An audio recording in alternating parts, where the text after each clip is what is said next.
A truth arrives in the later decades the way evening arrives, not with a shout, but with a steady change in the light.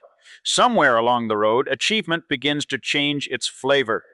What once tasted like victory can feel strangely thin when it is not connected to someone else's good. You remember the meetings, the mortgages, the miles driven in the dark, and you see with startling honesty that much of it was necessary training but not the destination. You may have built a career, kept a household afloat, carried responsibilities that never made the newspapers, and still wonder why certain wins didn't warm you the way you expected. That is not ingratitude. That is discernment finally ripening. It is the difference between a life spent stacking trophies and a life spent building a table where others are fed. Seneca, it is not that we have a short time to live, but that we waste much of it. In the harvest season of life, this lands with force, not as guilt, but as clarity. The aim is not to relive the past, only to stop spending precious days on what no longer pays meaning back. There is often a quiet moment that triggers this revelation. Retiring and realizing the title no longer introduces you, attending a reunion and noticing the loudest braggart is the loneliest, cleaning out a drawer and finding old goals you once chased like oxygen. You recognize, perhaps for the first time, that you were never meant to be a machine for producing results. You were meant to be a person, one whose life leaves behind more than receipts and routines. Aging does not simply add candles, it adds a kind of sight.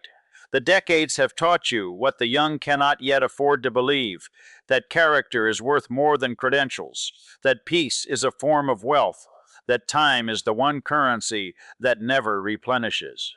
You've watched people win and still be miserable, and you've watched others lose and still be free.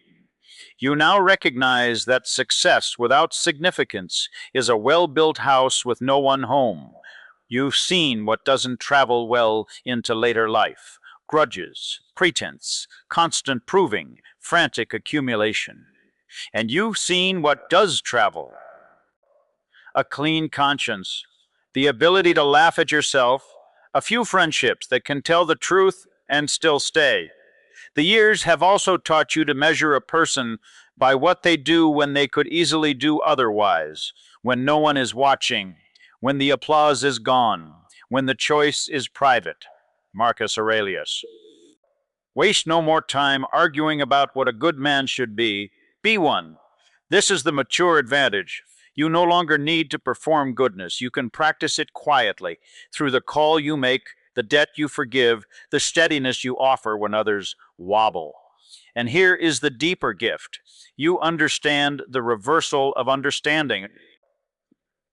Failures that once embarrassed you now instruct you.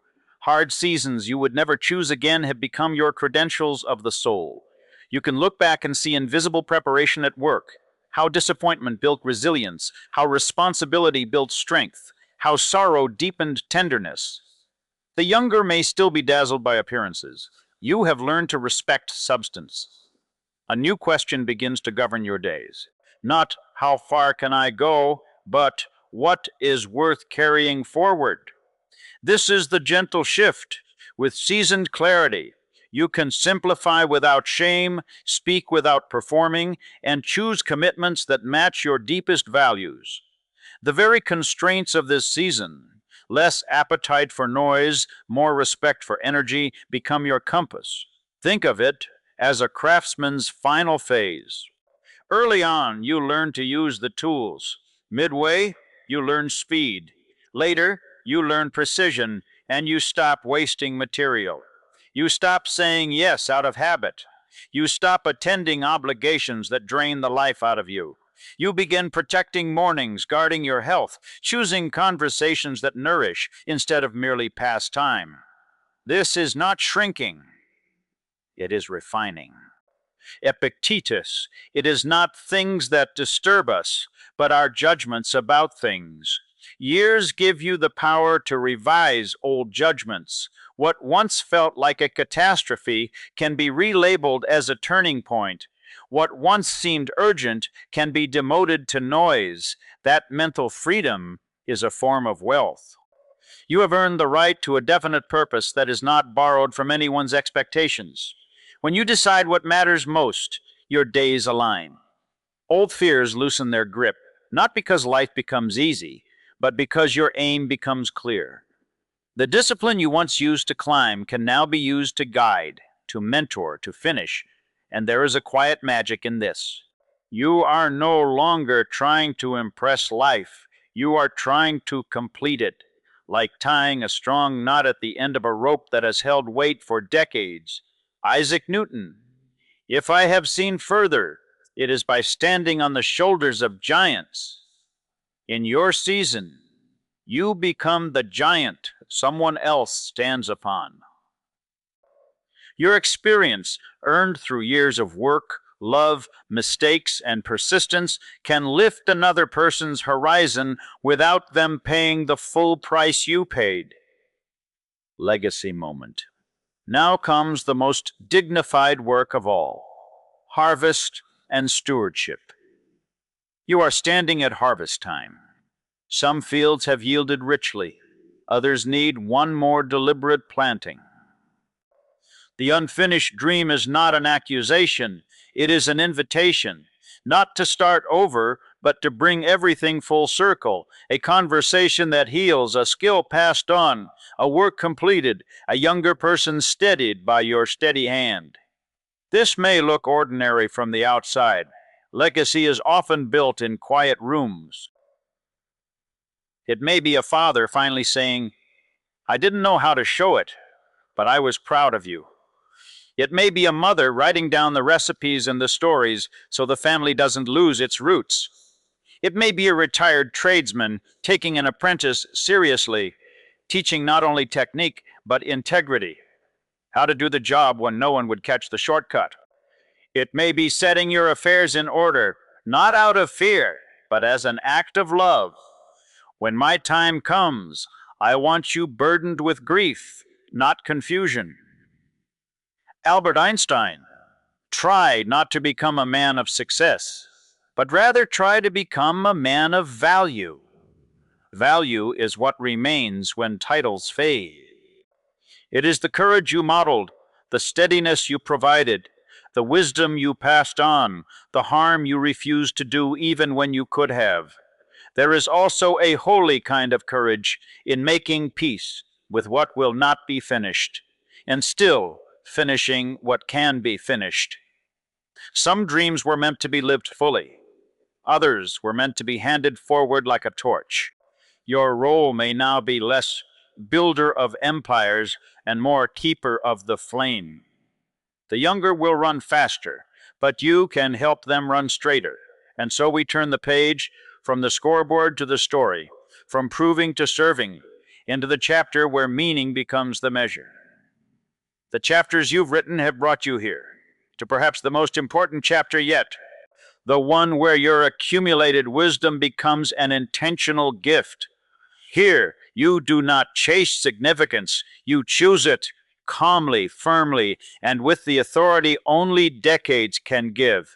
The deeper understanding, a man's finest education, often comes after the diploma is framed and the paychecks have been spent.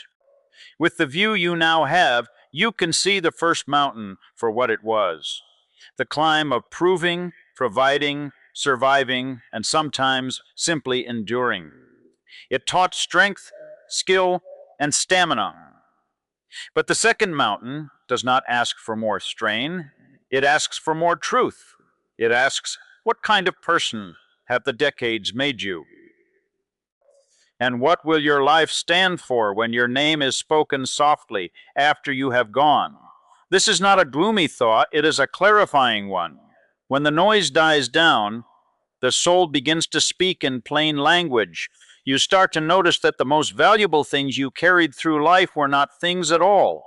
Patience, steadiness, courage, a sense of humor that kept you human, and a conscience that kept you free. Socrates told us that the unexamined life is not worth living. This is not an insult to those who worked hard and stayed busy. It is an invitation to look back with honest eyes, so the remaining seasons are lived on purpose, not merely by habit. You are not starting over, you are standing in a field you have worked for decades, and now you can finally see what actually grew.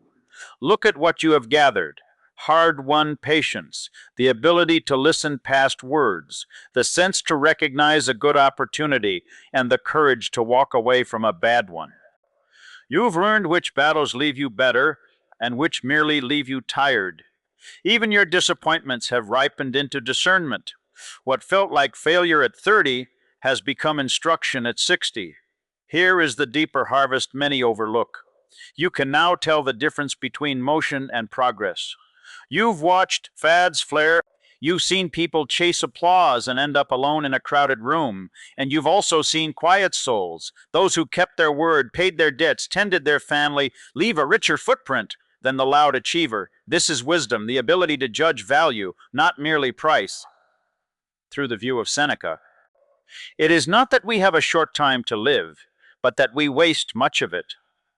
The mature mind hears this without panic. It simply recognizes that time is a sacred currency, best spent on what strengthens love, health, faith, and character, and least spent on resentment and needless drama. Meaning is rarely loud. It is often one steady act repeated. Showing up, telling the truth kindly, modeling composure, keeping a promise when it would be easier to disappear. Your experience is not museum dust, it is living timber. A younger family member, a neighbor, a community, a small organization, a friend in grief, they do not need your perfection. They need your presence and your perspective advantage. You understand what is real because you have paid the price to learn it, and you have something else now: authority without swagger. In your earlier decades, you may have had to sell your ideas. In this season, you can simply embody them. You can sit at a kitchen table with an adult child who is worn thin and say, "I don't have all the answers, but I'm here, and we will sort this out." You can mentor a young worker who is tempted to cut corners and tell him plainly what shortcuts cost over time, sleep, reputation, self-respect. Your calm becomes a lighthouse. Your consistency becomes a bridge. Isaac Newton said that. If I have seen further, it is by standing on the shoulders of giants. Legacy is not only what you accomplish, it is what you make easier for those who come after you. When you share what you learned, you become someone else's giant. Completion is not the same as closure. Closure tries to seal the past. Completion integrates it. This is where you take the scattered pieces, work, love, mistakes, miracles, and arrange them into a coherent story you can live with. Write the letter. Make the call. Put your name on the finished page. Teach the craft. Forgive what must be forgiven, not to excuse, but to be unburdened. Many people reach later life carrying open loops, words they never spoke, gratitude they assumed was understood, apologies postponed until someday. Someday is a thin promise. Completion is a sturdier thing. It is deciding that the past will no longer yank your emotions around like an old chain. Perhaps completion means sitting with a sibling and naming what went wrong without reopening the war. Perhaps it means visiting a grave and finally saying out loud what you never said when the person was alive. Perhaps it means organizing your papers, simplifying your possessions, and leaving your family a blessing instead of a scavenger hunt.